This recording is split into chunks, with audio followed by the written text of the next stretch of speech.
Hello everyone and welcome to another How to Do. Now first you'll have to excuse the very rudimentary setup because I'm still without all of my usual things I would record with. I've got an old bedsheet for the backing and I've actually got my camera on top of a load of DVDs because I haven't got a tripod. But today I'm going to be showing you how to take apart a Product Enterprise Dalek. Now, there is a reason I'm taking this apart. I won't quite go into that yet, but one of the reasons is that the lights don't work, so I'm going to see if I can try and fix those. I don't know if I'm going to make a video of that, I might, but I know that having looked online, there are very few details about how to take these apart, so I thought it would be a great video to know. Obviously, as you can see, this one has already been partly disassembled, mainly because I wanted to do it myself first off camera so I knew what I was doing and what I was talking about in the video, otherwise it would have been a very long-winded video of me sitting there trying different things.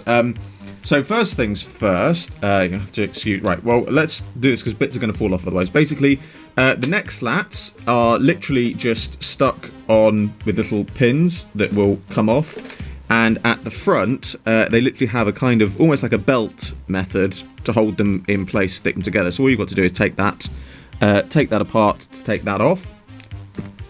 So the next thing I did was to, the cover I've taken off, but was to take out the 4 screws in the base areas. Take that off, but don't try and pull this out because it will still all be together, but you do need to take those screws out first before you do anything else. Now on the side here, I used my knowledge of where other Daleks have their screw points to make an educated guess. Luckily it paid off because I didn't want to have to take off all of these globes. But the globes that you see here have screws underneath, and there are also 2 screw points underneath where the slats have been. So take those off.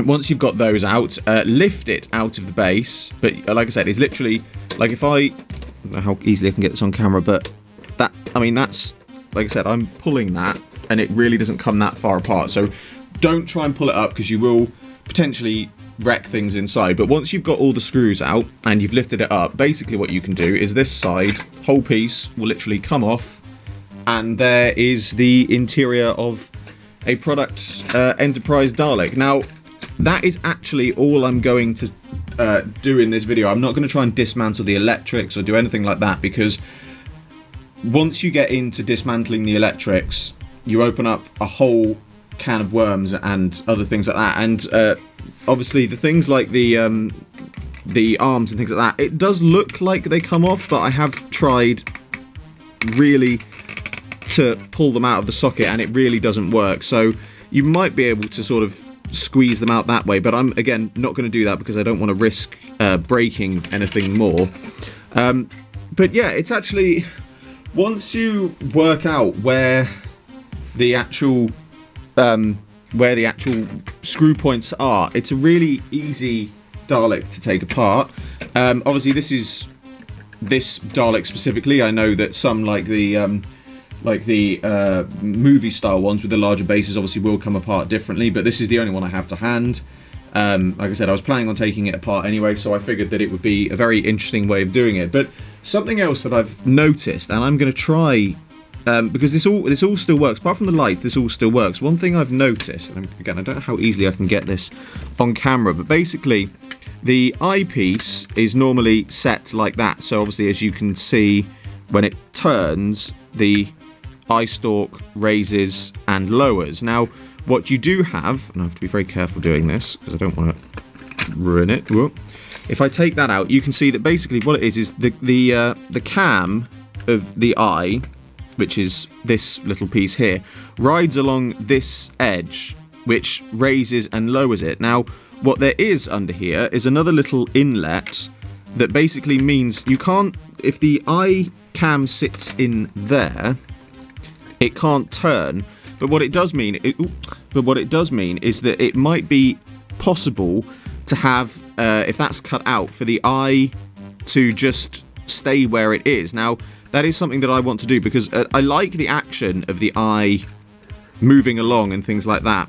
But for what I plan to do with this, I don't want the eye to move like that. So I'm probably going to try and cut this part out so it will just simply the eye will just simply stay down when the head turns. But yeah, it's interesting that that's the way it all goes together. It's really interesting the way that all the cogs and everything fit together and work as well. I'm sure that some people are going to say, oh, can you do a more in-depth review of the electronics and, you know, the workings of it and things like that? I'm not going to do that simply because, firstly, it's not something that I'm particularly interested in making as a video. And secondly, because as I said before, once you get into all taking apart the electronics and doing things like that, it can be very difficult to put them together. And I am not very good at doing electrical things like that, so I prefer to leave it like that. And, you know, I know that there's some mods. I don't know if you probably won't have seen this video when it comes up, but it will be coming up in future. I'm doing a custom figure showcase of a War Doctor TARDIS, and some people said, oh, you should change the light to make them yellow, more like in the episode. And it does look good. I have seen people do that modification, but I don't have them on display with the lights on, so I don't see the point in doing that. So in the same way here, I don't see the point in tinkering about with the electronics when I know this, with the exception of these lights, I know this Dalek works, and so I don't want to risk taking it apart and, you know, and damaging it more.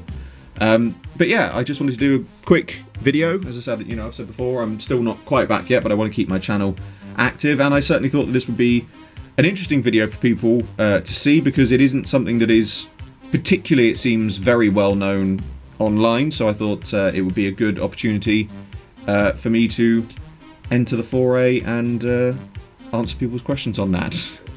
So, as always, I hope you enjoyed this video. Like, favourite, subscribe, share, it really helps me out a lot, and be sure to check out the description below for a link to my Patreon. There is an exclusive webcomic and rewards for people who support it, and the funding generated by my Patreon helps me fund future videos. I salute you all, and I will see you with another video very soon.